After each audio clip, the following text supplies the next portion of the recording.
Election ख़त्म हो चुके हैं। अब इलेक्शन ख़त्म होने के बाद में रिज़ल्ट है वो जल्द ही जारी कर दिया जाएगा। लेकिन अभी लोगों की कुछ माँगें हैं जो कि सरकार द्वारा पूरी नहीं हुई है, और साथ में बहुत सारी ऐसी जो योजनाएँ थी जिनका लाभ अभी तक लोगों को नहीं मिल रहा है, या फिर एक बार मिल गया था लेकिन उसके बाद में वो पेंडिंग रह चुका है। जैसे कि हम बात करेंगे आज पेंशन योजना की। जैसा कि आपको पता होगा कि महंगाई राहत कैंप में रजिस्ट्रेशन हुए थे, और उसके बाद में पेंशन को 500 से बढ़ाकर 750 या फिर 1000 रुपये कर दी गई थी। अब वो जो 1000 रुपये पेंशन हुई थी, अभी वो सिर्फ एक दो बार ही हमारे खाते में आई थी। उसके बाद में वो आगे से हमारे खाते में आई नहीं। लोगों की कई महीनों की पेंशन है वो खातों में अटकी पड़ी है, या फिर उनके खातों में पहुंचा ही नहीं गई है। अभी तक आगे से पेंशन उनके खातों में आई ही नहीं है।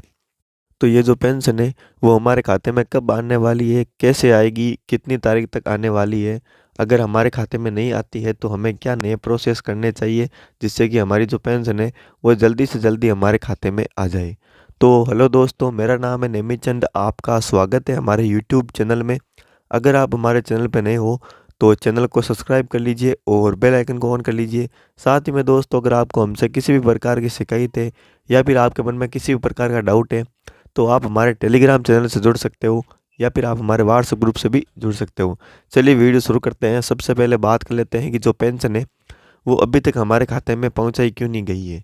तो दोस्तों, अभी जो इलेक्शन का माहौल चल रहा था तो जितनी भी पार्टियां थी, जितनी भी सरकार है, या फिर जितने भी वो सरकारी कर्मचारी थे, वो सारे के सारे इलेक्शन के माहौल में लगे हुए थे, और उनकी ड्यूटियाँ हैं वो लगभग इलेक्शन में ही लगी हुई थी, जिसकी वजह से कोई भी सरकारी कार्य है वो नहीं हो रहा था।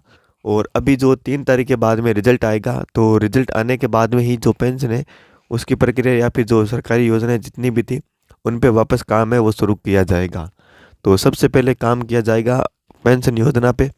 तो आपकी पेंशन है वो करीबन 5 दिसंबर से 15 दिसंबर तक आपके खातों में डाल दी जाएगी। अगर उसके बाद में भी आपकी पेंशन आपके खातों में नहीं आती है तो आपको अपनी जो पेंशन सत्यापन है उसको करवाना है, और आपका जो जन आधार कार्ड है उसमें ई-केवाईसी है वो अपडेट करवानी है। अगर आप ये दोनों काम नहीं करवाते हो तो आपकी पेंशन है वो आपके खातों में नहीं आएगी, और हो सकता है कि आपको पेंशन मिलना बंद हो जाएगी। तो इसके लिए आप अपने जो पेंशन सत्यापन है उसको पूरी तरह से कंप्लीट करवा लें अपने पास ही कहीं मेजर पे जाके। और साथ में आपका जो जन आधार कार्ड है उसमें भी आपकी जो ई-केवाईसी होती है तो वो ई-केवाईसी भी करवा लें।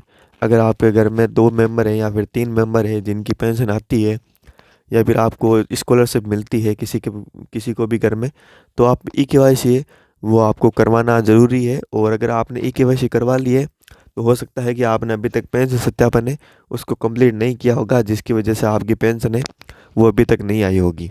तो सबसे पहले आप पेंशन सत्यापन और ई-केवाईसी है वो कंप्लीट करवा लें दोस्तों। उसके बाद में जल्दी आपकी पेंशन है आपके खातों में डाल दी जाएगी। तो दोस्तों, अगर आपको हमारी इन्फॉर्मेशन अच्छी लगी हो तो चैनल को सब्सक्राइब कर लीजिए और बेल आइकन को ऑन कर लीजिए। मिलते हैं आपको नेक्स्ट वीडियो में एक नई अपडेट के साथ में, तब तक के लिए अलविदा।